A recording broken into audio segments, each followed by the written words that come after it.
प्रिय बंधूंनो, मी तुम्हाला येशूच्या नावानं अभिवादन करतो. हे ठिकाण कसं आहे? सुंदर आहे ना? हे एक मोठं सरोवर आहे. हे सरोवर किती सुंदर आहे नाही का? तुम्ही मागे जे पाहत आहात ते एक बौद्ध मंदिर आहे. हे म्यानमार मधील यांगून शहरातील एक मोठं सरोवर आहे. जे देश पूर्वी बर्मा म्हणून ओळखला जात होता तो आता म्यानमार आहे. पूर्व आशियातील देशांमध्ये म्यानमार हा दुसऱ्या क्रमांकाचा सर्वात मोठा देश आहे. पहिल्या क्रमांकावर इंडोनेशिया आहे आणि त्यानंतर म्यानमार येतो. या देशात बौद्ध धर्मीयांची बहुसंख्या आहे. इथे जवळपास 58 दशलक्ष लोक राहतात. हा देश 5,80,000 लोकसंख्येचा आहे. इथल्या लोकसंख्येपैकी 88% लोक बौद्ध धर्माचे पालन करतात. इथे ख्रिश्चन लोकसंख्या 6%, मुस्लिम लोकसंख्या 4% आणि इतर धर्म 2% आहेत. हा असा देश आहे जिथे विविध प्रकारचे लोक एकत्र राहतात. या देशात आपल्याला चांगली समृद्धी दिसते.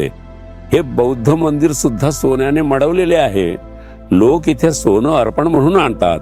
ते म्हणतात की त्या मंदिरात टनन सोनं आणि मौल्यवान वस्तू आहेत.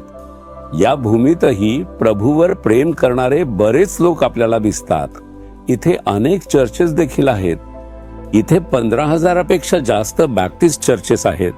अडोनिराम जडसन नावाचे एक मिशनरी 1800च्या दशकात इथे आले होते आणि त्यांनी सेवा केली. त्यांनी इथे येशूची घोषणा केली आणि बरेच लोक वाचले गेले. आम्ही या लोकांमध्ये सेवा करण्यासाठी इथे आलो आहोत. तर तुम्ही विचार करत आहात का आज प्रभू तुमच्यासाठी कोणता संदेश ठेवला आहे? स्तोत्र संहिता 37 वचन 4 प्रभू म्हणतो, प्रभू तुझे मनोरथ पूर्ण करी. मुला, तुझ्या हृदयात अशी काही गोष्ट नाही का जिच्यासाठी तू प्रार्थना करतो आहेस? ती गोष्ट बाहेरून दिसत नसेल कदाचित, पण तू तुझ्या हृदयात प्रार्थना करतो आहेस ती तुला मिळेल. प्रभू म्हणतो, मुला, मी तुझ्या हृदयातील ती इच्छा पूर्ण करीन जिच्यासाठी तू प्रार्थना करतो आहेस. पण तुला एक गोष्ट करावी लागेल. ती कोणती? परमेश्वराच्या ठाई तुला आनंद होईल, तो तुझे मनोरथ पूर्ण करी. तो फक्त तेव्हाच देईल जेव्हा तू प्रभूमध्ये आनंद मानशील. आता समजलं का मी तुला नेहमी आनंदी राहायला का सांगतोय? मी वारंवार विचारतो, तू आनंदी आहेस का? असं का विचारतो? फक्त जेव्हा तू प्रभूमध्ये आनंद मानशील तेव्हाच तू तुला जे मागतो आहेस ते देईल. जेव्हा तू त्याच्यात आनंद मानतोस तेव्हा तू त्याच्यावरचा तुझा विश्वास दाखवतोस. तो माझ्यासाठी आहे आणि तो माझी काळजी घेईल आणि मी आनंदी राहीन. खरंय, समस्या आहेत, गरजा आहेत, त्रास आहेत, ते असू देत, पण येशू माझ्या सोबत आहे. जेव्हा तू तो आनंद दाखवतोस तेव्हा प्रत्यक्षात तू तुझा विश्वास दाखवत असतोस.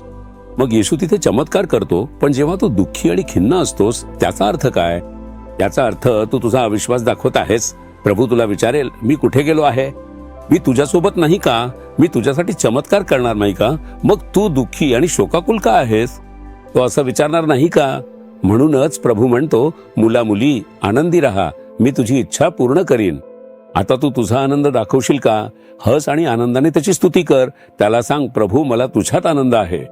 तुम्ही कधी असं बोललात का? जेव्हा मी देवाच्या उपस्थितीत जातो तेव्हा मी हे नेहमीच म्हणतो, प्रभू मी खूप आनंदी आहे, मला आनंदी ठेवण्यासाठी धन्यवाद. हे त्याला आनंदी करेल. ते मोठ्याने बोला, येशू तू मला आनंदी ठेवले आहेस. जरी दुःख, समस्या आणि गरजा असल्या तरी तू मला आनंदी ठेवण्याचा विशेष प्रयत्न करतोस. मला तुझ्यात आनंद आहे. तू माझ्या सोबत आहेस हेच माझ्यासाठी आनंदाचं कारण आहे. प्रभू तुझ्या आनंदाकडे पाहिल आणि तुझ्यासाठी एखादा चमत्कार करेल.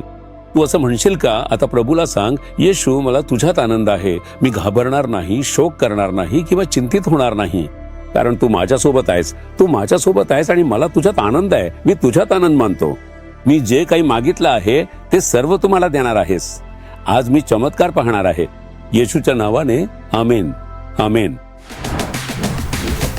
जीसस रिडीम्ड मराठी ह्या YouTube चॅनेलला सबस्क्राईब करा. सबस्क्राईब बटनावर क्लिक करा आणि बेल चिन्हावरही क्लिक करा.